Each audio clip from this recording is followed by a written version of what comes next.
Yeah, I can speak on the first adoption. Mrs. Keys was incredibly abusive. I mean, bat, hammer, broomstick, saucepan, bottle. When the belt didn't, when it wasn't as effective as she wanted, when it didn't make us scream loud enough, she would hold the leather side and beat us with the belt buckle.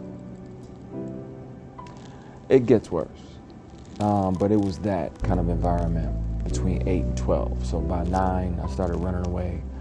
By 10, I was pretty good. By 11, I was a professional runaway. I could stay on the streets for a week or two at a time.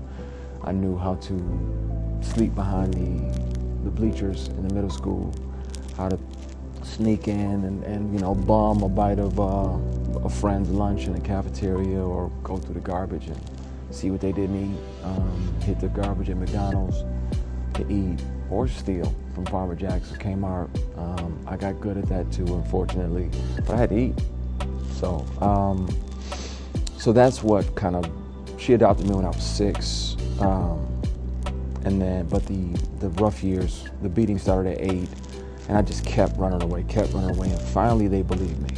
Child Protective Services, man, they dropped the ball probably a dozen times. Neighbors complained, because she would have, as a punishment, she made me walk down the street naked in the rain at 9 years old to ask a neighbor for a magazine, a watchtower and a wake, ask another Jehovah's Witness family.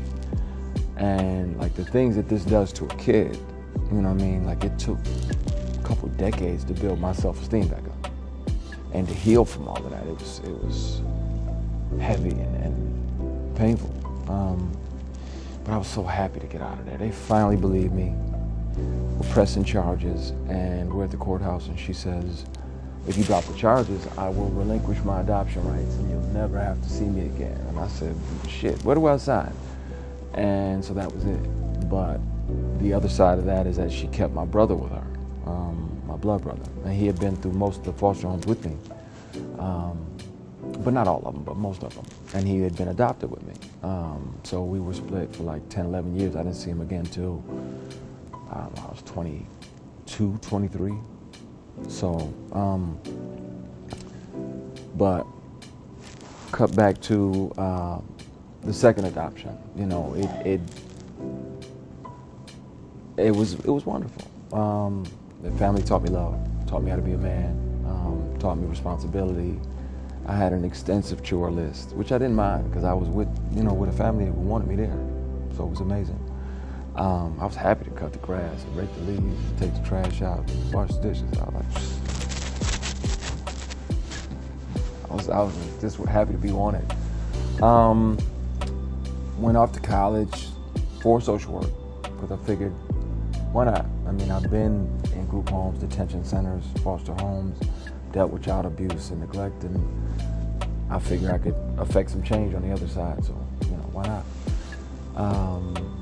Didn't quite end up using it because when I got out of college, they were paying social workers. Social workers and teachers are grossly underpaid.